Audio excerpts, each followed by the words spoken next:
저는 오늘 절호의 기회라는 제목으로 말씀을 전하겠습니다.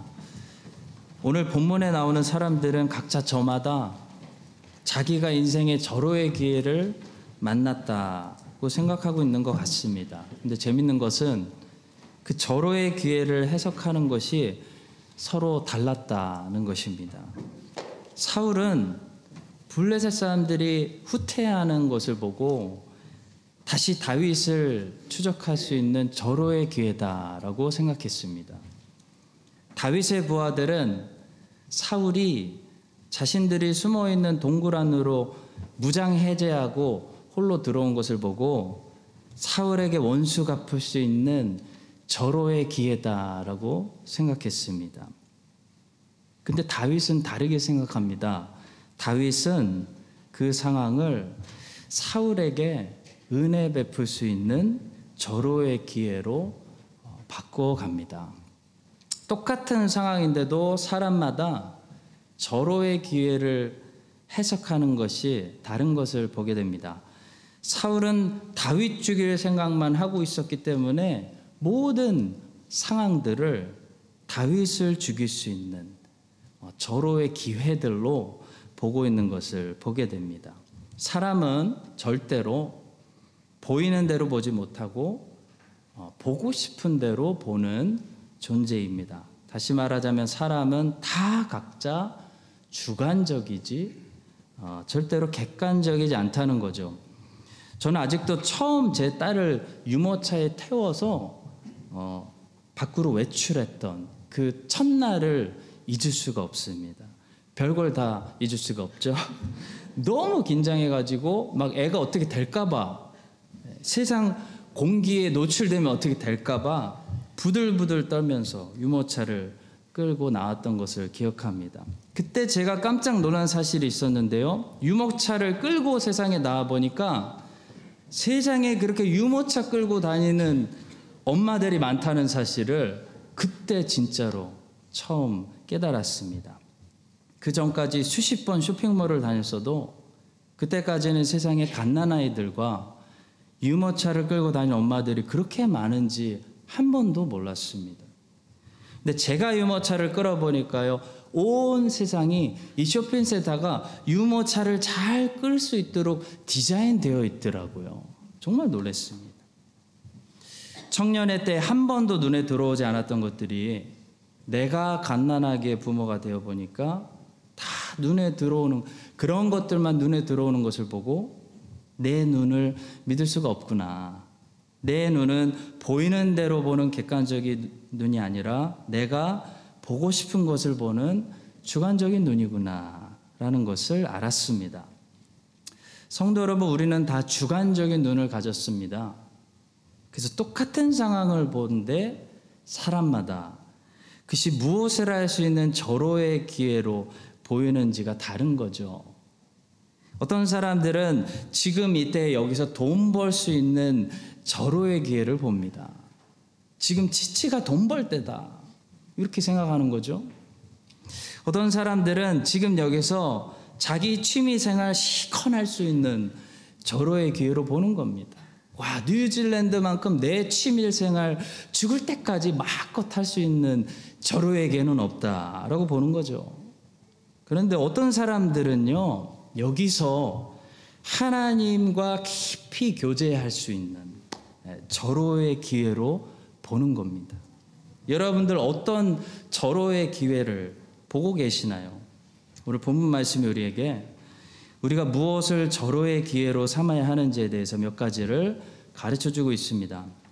첫 번째로 사울같이 하나님이 주신 평화의 시간을 죄 지을 수 있는 절호의 기회로 삼으면 안 되겠습니다. 사무엘상에 보시면 사울은 항상 블레셋 사람들이 쳐들어왔을 때는 할 수 없이 이 다윗 쫓기를 멈추는데요, 블레셋 사람들이 사라지면 평화가 오면 곧바로 다시 다윗 죽이기로 돌아가고 있는 것을 보게 됩니다. 한마디로 사울은 여유만 있으면 다윗 죽이기를 했다는 거죠.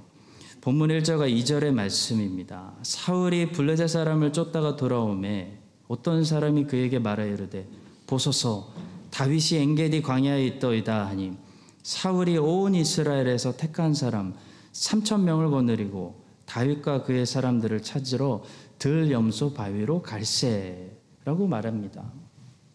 지난주 본문에서 우리는 사울이 마온 황무지라는 곳에서 다윗을 거의 코앞에서 잡았다가 블레셋 사람들이 갑자기 쳐들어오는 바람에 할 수 없이 다윗 쫓기를 멈췄던 것을 보았습니다.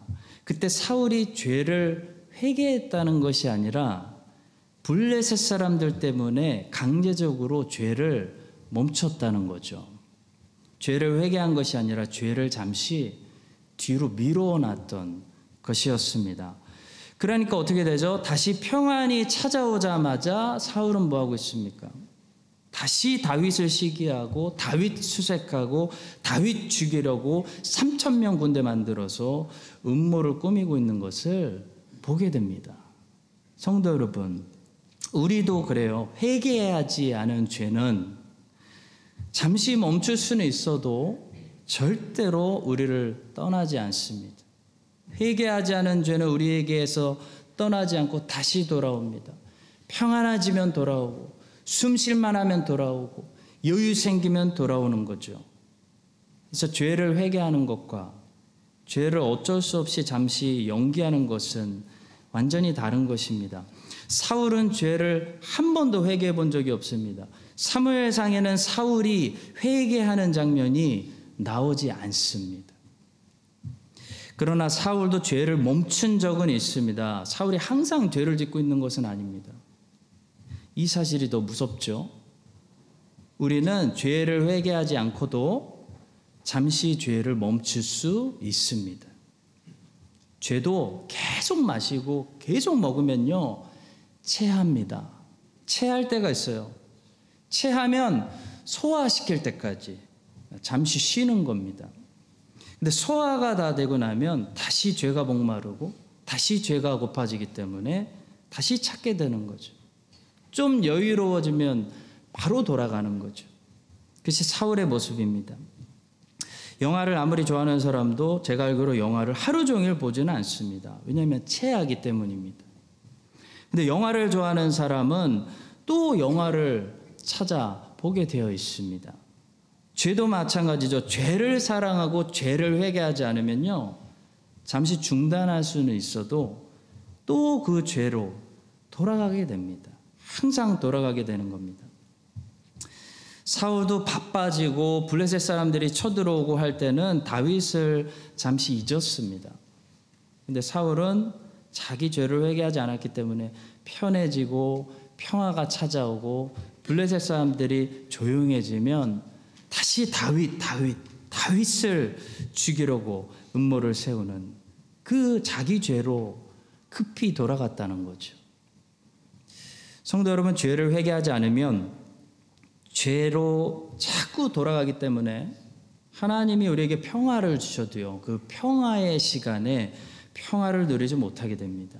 평화의 시간에 평화를 망치는 죄만 짓게 됩니다. 하나님은 본문에서 사울에게 어떻게 보면 블레셋 사람들이 다시 돌아가는 평화의 시간을 주셨습니다.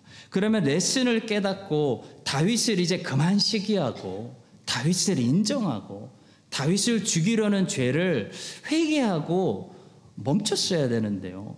사울은 하나님이 주신 그 평화의 시간마저 다윗을 죽이는 일에 다 쏟고 다 소모하고 있는 것을 보게 됩니다.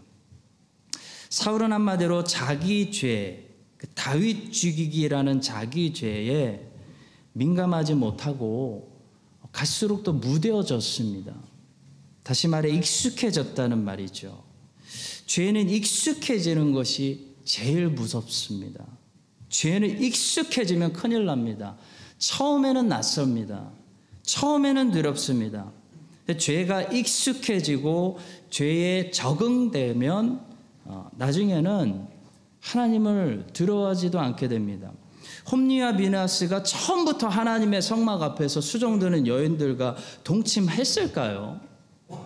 처음에는 안 그랬겠죠. 점점 익숙해진 거예요. 적응된 거예요. 그러니까 나중에는 하나님의 성막 앞에서 수종드는 여인들과 동침해도 아무렇지도 않은 겁니다. 사울은 이미 여호와의 제사장들까지 다 죽였어요. 그런 죽인 경험이 있었기 때문에 점점 더 죄에 익숙해지고 적응하고 하나님을 두려워하지 않는 것을 우리가 사무엘상에서 보게 됩니다. 그런데 반대로 오늘 본문을 보니까요, 다윗은 작은 죄에도 여전히 굉장히 민감함을 유지하고 있는 것을 보게 됩니다. 본문 5절에 보시면요, 다윗은 사울을 해친 것도 아니고 사울의 옷자락만 잘랐는데요. 그런데도 불구하고 그 작은 일에 다윗은 스스로 민감하고 스스로 예민하고 두려워 떨고 있는 그런 모습을 우리가 보게 되는 것입니다. 5절의 말씀입니다. 그리한 후에 사울의 옷자락 뱀으로 말미암아 다윗의 마음이 찔려라고 하고 있습니다. 다윗의 마음이 어떤 상태를 유지했냐면 사울의 옷자락만 뵌 것으로도 말미암아 하나님의 말씀을 어기려고 근처로 다가간 것만으로도 말미암아 이 정도로 찔렸다는 거예요. 이 정도로 찔릴 수 있을 정도로 다윗은 죄에 익숙해지지 않았다. 죄에 적응하지 않았다라는 것을 우리에게 말씀합니다.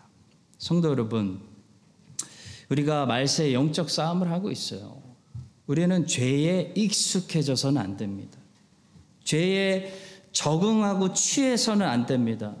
죄에 익숙해지다 보면요, 우리는 우리가 소돔과 고모라라는 걸 모르는데 밖에서 보면 역사에서 판단하면 소돔과 고모라인 거예요. 죄에 익숙해지다 보면 엄청난 죄를 짓고 있어도 나중에는 그게 아무렇지도 않은 거예요. 하나님을 두려워하지 않게 되는 겁니다. 동성애가 나중에 아무렇지도 않은 거예요. 여러분과 제가 늘 깨어 있어야 됩니다. 그래서 본문에 나오는 다윗처럼 작은 죄에도 다윗처럼 우리 마음이 찔릴 수 있는 그런 민감함이 살아있어서 하나님이 주시는 이 복된 날들을 사울처럼 죄 짓는 일에 갖다가 소모하는 것이 아니고 이 복된 날들에 이번 한 주도 매일매일 하나님을 즐기며 하나님과 동행하며 하나님께 영광 돌리며 에녹처럼 우리가 하루하루 하나님과 동행하며 살기를 약속합시다. 그렇게 우리의 삶을 크라이스트처치에서 이때에 다 쓸 수 있기를 주님의 이름으로 축복합니다. 자, 두 번째로요, 다윗의 부하들인데 사울이 홀로 자신들이 숨어있는 굴 속에 들어온 이 상황을 다윗의 부하들은 사울에게 복수하고 자신들의 고통을 끝낼 수 있는 그런 절호의 기회로 해석하고 있다는 사실입니다. 자, 다윗의 부하들이 하는 이야기가 매우 심각합니다. 한번 들어봅시다. 본문 4절의 말씀입니다. 다윗의 사람들이 이르되 보소서 여호와께서 당신에게 이르시기를 내가 원수를 내 손에 넘기리니 내 생각에 좋은 대로 그에게 행하라 하시더니 이것이 그날이니이다 하니 다윗이 일어나서 사울의 겉옷자락을 가만히 베니라. 다윗의 부하들의 주장은요, 하나님께서 다윗에게 이렇게 말씀하셨다는 거예요. 내가 원수를 네 손에 넘겨줄게. 네가 해치고 싶은 네 마음대로 사울에게 마음대로 원수 갚아. 이렇게 말씀하셨다고 주장하는 거예요. 여러분, 하나님이 다윗에게 그렇게 말씀하신 적이 있을까요? 없습니다. 다윗의 부하들의 만들어낸 자기가 원하는 것들이 만들어낸 상상에 불과하죠. 다윗의 부하들은 사울이 들어온 이 상황을 이제 자기들의 고통을 멈추고 자신들이 원하는 다윗 왕국을 성취하는 그런 절호의 기회로 여겼습니다. 거기까지는 그렇게 생각할 수 있겠다라고 생각합니다.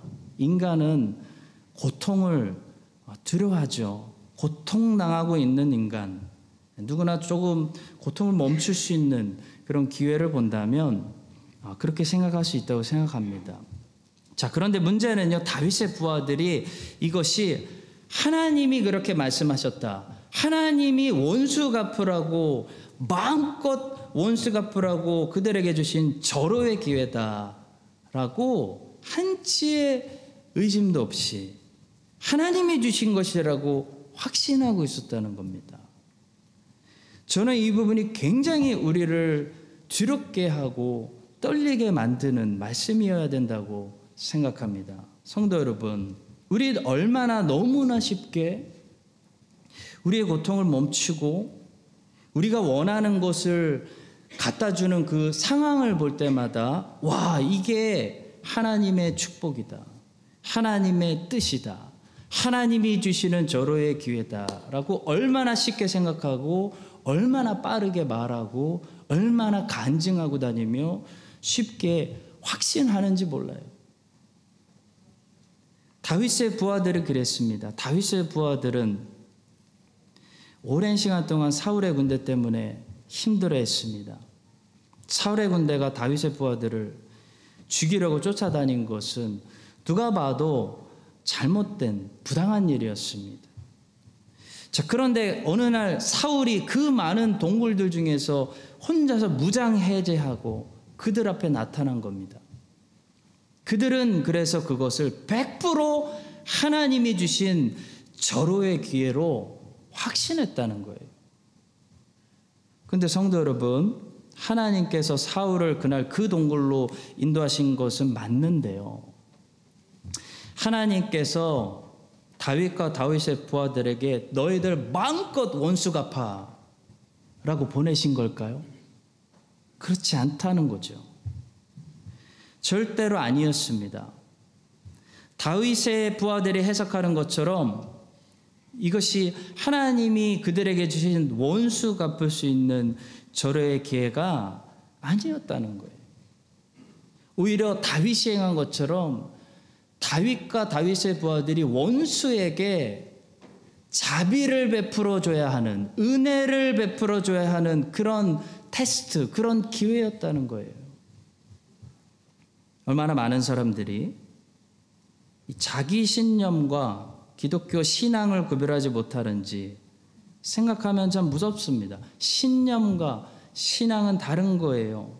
저는 목사이기 때문에 영화를 안 보지만 혹시 영화를 좋아하시는 성도님들께서 분별하고 또 절제하고 잔인하고 음란하고 그런 것들 멀리하시고, 그러니까 주님과 같이 볼 수 있는 그런 좋은 영화들을 보시는, 영화를 보시는 분들은 제가 걱정이 안 됩니다.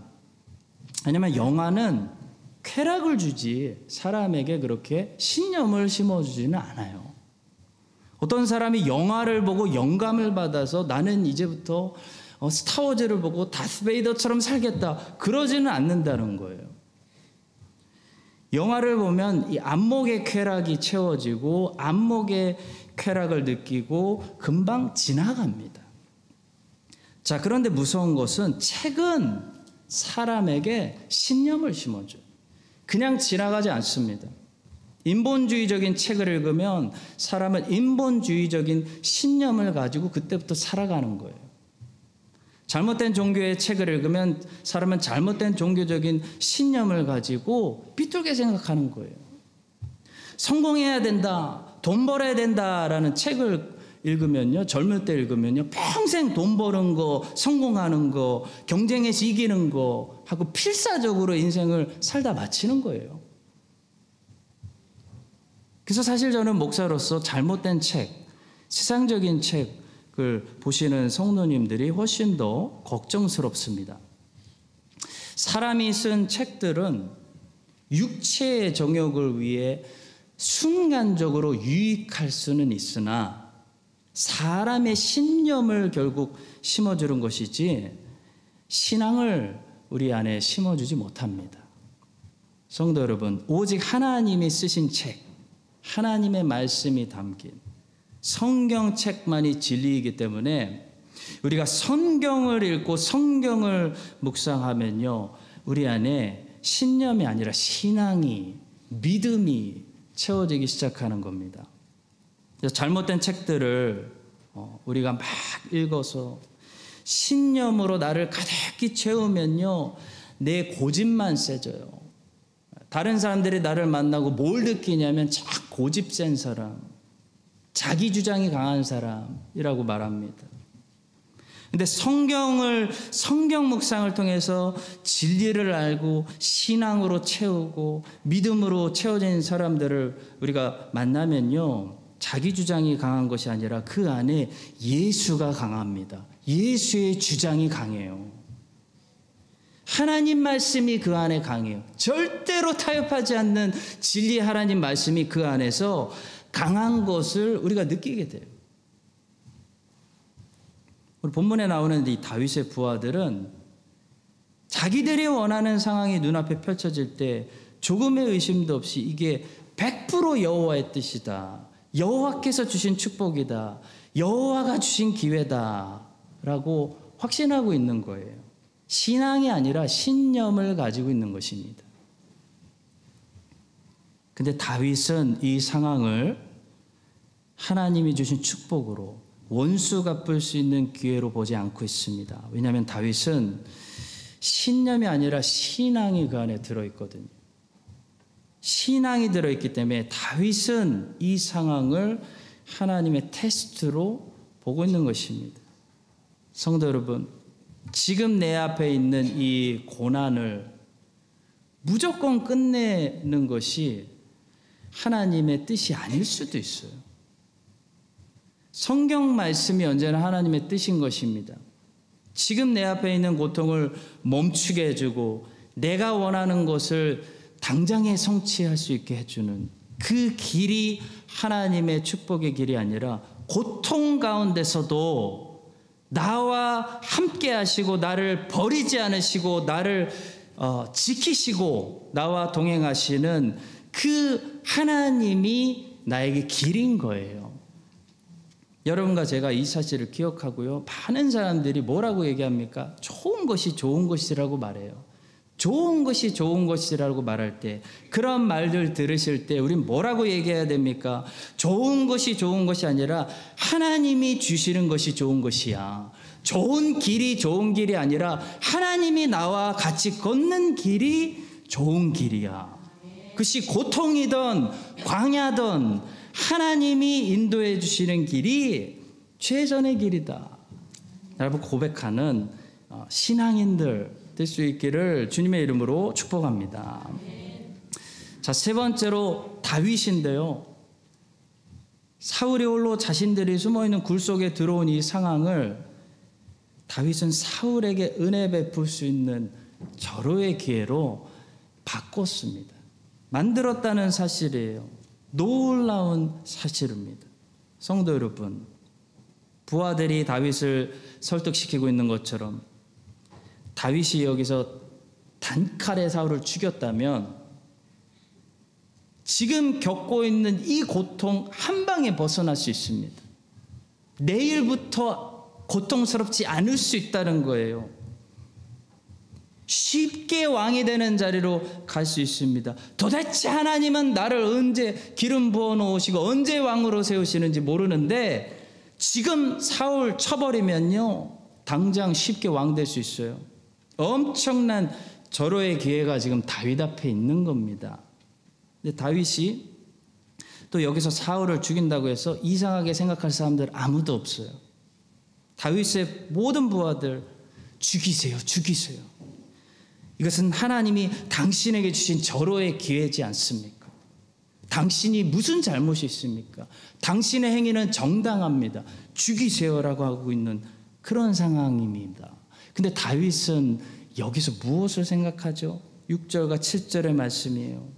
자기 사람들에게 이르되 내가 손을 들어 여호와의 기름 부음을 받은 내 주를 치는 것은 여호와께서 금하시는 것이니 그는 여호와의 기름 부음을 받은 자가 됨이니라 하고, 다윗이 이 말로 자기 사람들을 금하여 사울을 해하지 못하게 하니라.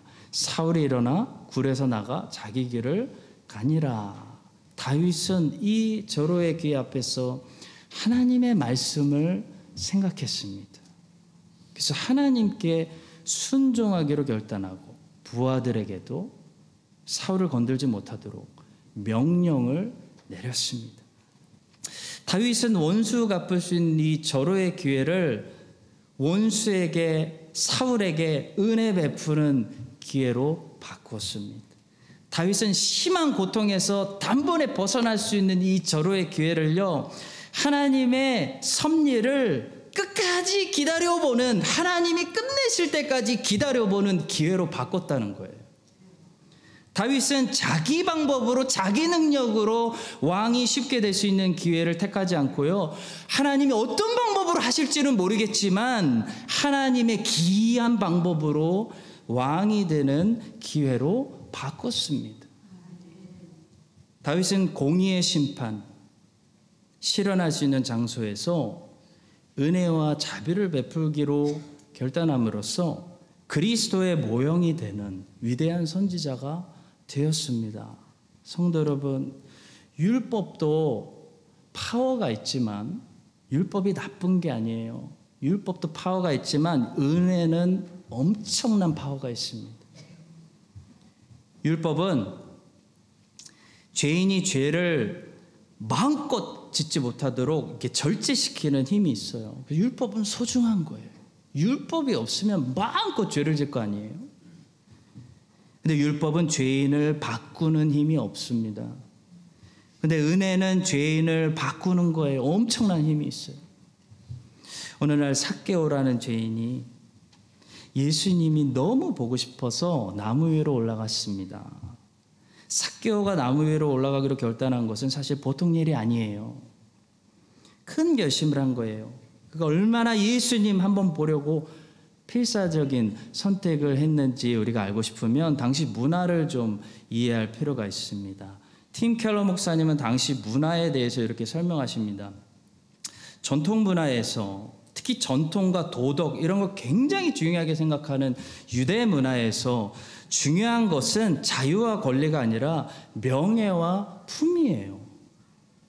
성인 남자가 나무에 올라간다는 것은 엄청난 조롱거리가 될 일이었다라고 말합니다. 오늘날 우리들은 너무 명예, 품위 다 갖다 던져버리고 자유, 권리 이거를 중요하게 생각하는 세대이지만 예수님 당시, 삭개오 당시 유대인 사회는 죽을지언정 명예와 품위를 중요하게 여기는 그런 사회였습니다. 얼마 전에 제가 타이타닉에 대해서 읽었는데 타이타닉 그 선장이 명예와 품위를 중요하게 생각했기 때문에 탈출하지 않고 배와 함께 죽음을 선택하지 않습니까? 그 타이타닉 선장이 마지막까지 그런 얘기를 했다고요.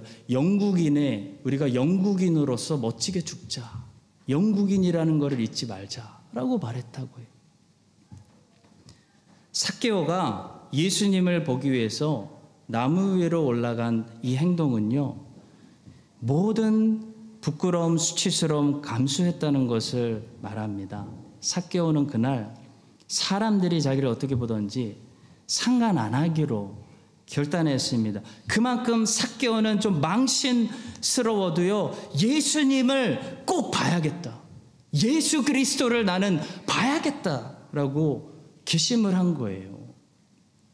그렇게 필사적으로 예수님을 구하고 찾고 두드린 삭개오에게 예수님께서 뭐라고 말씀하시죠? 삭개오야, 속히 내려와라. 내가 오늘은 너의 집에 들어가서 너와 함께 교제하겠다, 유하여야 하겠다 라고 말씀하시면서 삭개오와 그날 교제해 주신 거예요. 은혜를 베풀어 주신 겁니다. 자, 은혜 받은 삭개오가 어떻게 반응했습니까? 삭개오가 아주 놀라운 말을 하죠. 엄청난 약속을 합니다. 2가지 약속을 했는데요. 첫째, 일단 내 전 재산 뚝 반으로 잘라서 가난한 자들에게 주겠습니다. 이 첫 번째 삭개오의 약속이에요. 2번째 약속, 만일 제가 지금까지 누구의 것을 속여서 빼앗은 일이 있으면요, 4배씩 갚겠습니다. 이 삭개오의 약속입니다. 여러분, 삭개오가 했던 이 제안이 얼마나 대단한 건지 우리가 좀 살펴볼 필요가 있어요. 율법은 뭐라고 얘기하냐면 율법은 10분의 1을 바치라고 말합니다. 근데 은혜 받은 삭개오는 자기 재산의 절반을 뚝 잘라서 바치겠다고 지금 말하고 있는 거예요. 또 모세 율법은 만일 누군가에게서 훔친 것이 있으면 그 훔친 거 당연히 돌려주고 보상값으로 20%더 얹어서 지불하라. 그러니까 120% 지불하라고 말씀하고 있는데요. 삭개오는 20%가 아니라요, 4배씩 갚겠다고 말하고 있는 거예요. 결론적으로 삭개오는 율법의 요구보다 훨씬 더 엄청난 것들을 지금 내고 있다는 거예요. 그리고 더 놀라운 것은 삭개오는 누가 시키지 않았는데, 강요하지 않았는데요, 자진해서 이렇게 자기가 내겠다고 하고 있는 것이에요. 왜 그럴까요? 삭개오가 그날 은혜 받았기 때문이에요. 그럴 때 주님께서 삭개오에게 내가 잘 결정했다, 내가 약속대로 그렇게 하면은 너는 구원을 받을 것이야 라고 말씀하시지 않았습니다. 주님께서는 삭개오가 가서 재산 팔고 돈 나눠주기 전에 뭐라고 말씀하시냐면 오늘 구원이 이 집에 이르렀으니 라고 이 헬라어의 완성된 과거형으로 말씀하셨어요.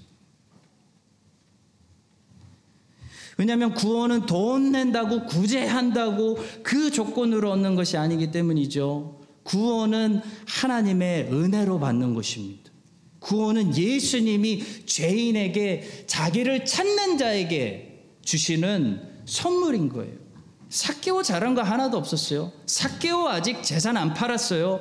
삭개오가 잘한 게 무엇입니까? 단지 예수 그리스도 보기 위해서 몸부림쳤다는 거예요. 나무 위로 올라갔다는 거예요. 나는 예수 그리스도를 꼭 봐야겠다라고 했다는 겁니다. 근데 예수님께서 그 삭개오의 믿음을 보시고 하나님의 은혜로 내가 지금까지 네가 지은 죄 다 용서해, 널 받아줘, 그걸 구원해 주셨다는 겁니다. 자, 그런데 그랬더니 이 은혜 받은 자가 가만히 있습니까, 여러분? 가만히 있을 수 있어요? 은혜 받은 자가 어떻게 반응합니까? 주님, 내 재산 절반 팔아서 바치겠습니다. 주님, 내가 그동안 훔친 거 4배로 갚겠습니다. 무슨 말이죠? 회개합니다. 다시는 제가 훔치면서 그렇게 살지도 않겠습니다. 그런 말입니다. 은혜 받은 사람은, 성도 여러분, 율법이 할 수 없는 일도 해낼 수 있는 그런 놀라운 반응을 하는 것을 우리가 보게 됩니다. 왜냐하면 은혜가 율법보다 훨씬 강하기 때문이에요. 율법은 겨우 억지로 거기까지만 오리를 걷게 하지만요, 은혜는 누가 가라고 하지도 않았어요. 강요하지도 않았어요. 자진해서 즐거움으로, 기쁨으로 심리 이상을 걸어가 주는 겁니다. 예수님은 삭개오에게 구제하라고 말씀하신 적 없습니다. 근데 예수님을 믿고 예수님과 가까이서 교제하고 주님의 용서하시고 받아주시는 사랑의 얼굴을 본 사람이 자연스럽게 어떻게 되는 거예요? 가만히 있을 수가 없는 거예요. 예수님은 삭개오에게 네 삶을 고쳐라 라고 말하시지도 않았어요. 삭개오가 말하는 거야. 내가 고치겠습니다. 예수님은 삭개오에게 삭개오야, 네가 돈이 많으니까 여기 여리고 사람들 중에 가난한 사람들을 너에게 부탁한다, 부탁하신 적 없습니다. 근데 은혜 받은 삭개오가 자기가 얘기하는 거예요. 주님, 제가 돌볼게요. 주님 걱정하지 마세요. 제가 여기 가난한 사람들 다 돌보겠습니다. 이것이 은혜의 파워입니다. 다윗은 지금 원수 사울에게 원수 갚는 것이 아니라 그 은혜를 가르쳐주고 있는 거죠. 그랬더니 이 원수 사울도 감동을 받아가지고 비록 완전히 회개하고 변하지는 않았습니다. 안타깝게도. 그러나 이 악인이 다윗이 주는 은혜 받으니까 이 악인도 변해가지고 어떻게 하는지 아세요? 다윗 앞에서 눈물을 펑펑 흘리면서 속에 있던 이 진심을 다윗 사울에게 다 꺼내놓고 펑펑 울고 있는 사울을 우리는 보게 되는 것입니다. 이것이 은혜의 힘이죠. 사무엘상 24장 16절부터 21절 아주 감동적인 모습을 제가 읽어드리겠습니다. 다윗이 사울에게 이같이 말하기를 마침에 사울이 이르되 내 아들 다윗아 이것이 내 목소리냐 하고 소리를 높여 울며 다윗에게 이르되 나는 너를 학대하되 너는 나를 선대하니 너는 나보다 의롭도다. 내가 나 선대한 것을 오늘 나타냈나니 여호와께서 나를 내 손에 넘기셨으나 내가 나를 죽이지 아니하였도다. 사람이 그의 원수를 만나면 그를 평안히 가게 하겠느냐. 내가 오늘 내게 행한 일로 말미암아 여호와께서 내게 선으로 갚으시기를 원하노라. 보라 나는 내가 반드시 왕이 될 것을 알고 이스라엘 나라가 내 손에 견고히 설 것을 아노니 그런즉 너는 내 후손을 끊지 아니하며 내 아버지의 집에서 내 이름을 멸하지 아니할 것을 이제 여호와의 이름으로 내게 맹세하라 라고 하면서 속마음을 다 털어놓고 있는 것을 보게 됩니다. 사랑하는 성도 여러분, 사울을 죽일 수 있는 상황을 하나님께서 여러분 앞에 탁 갖다 주시면 여러분들 어떤 선택을 하시겠어요?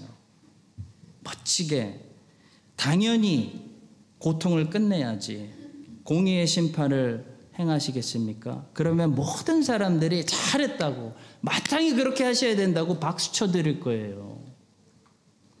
역시 칼 같은 분이야. 역시 잘하셨어. 악인은 처벌해야지. 고통을 끝낼 수 있으면 끝내야지. 사는 사람들이 박수 쳐줄 거예요. 근데 하나님은 박수 쳐주실지 모르겠습니다. 하나님은 사랑하시는 하나님의 자녀들에게 어떤 거 이상의 것을 가르쳐 주시려는 것 같아요. 하나님의 형상을 가진 우리 하나님의 자녀들이 꼭 배워야 할 하나님 아버지의 형상을 가르쳐 주시는 것 같아요. 무엇입니까? 바로 악으로 갚지 않고 선으로 악을 이기는 성품입니다. 그래서 바로 자비를 베푸는 거예요. 공의를 베풀어도 되는 상황 속에서 은혜를 베푸는 성품입니다. 하나님께서도 만약에 오래전에 정의의 칼을 드셨다면 세상은 이미 오래전에 바로 잡혔을 거예요. 여러분과 저는 이미 새 하늘과 새 땅에서 영생하고 있을지도 몰라요. 근데 하나님이 오래 참으시고 지금까지 오래 참으시고 자비를 베풀고 은혜를 베푸시기 때문에 어떤 일들이 일어나는 줄 아세요? 지금도 삭개오 같은 죄인들이 오늘도 은혜로 지옥으로 걸어가다가 뽕나무 위에서 예수 그리스도의 얼굴을 보고 은혜 받아가지고 천국으로 발걸음을 돌리는 그런 기적의 일들이 일어나게 되는 것입니다. 여러분과 저는 어떤 선택을 하고 살아야 될까요? 하나님이 우리에게 무엇을 기대하실까요? 여러분과 저도 예수님처럼 다윗처럼 혹시 이 상황이 내가 자비를 베풀고 은혜를 베풀 수 있는 절호의 기회가 아닐까라고 생각할 줄 아는 그런 하나님의 형상을 닮은 자녀들로 우리가 계속 성장할 수 있기를 우리에게 은혜를 가르쳐 주시는 예수 그리스도의 이름으로 간절히 축복합니다. 기도하겠습니다.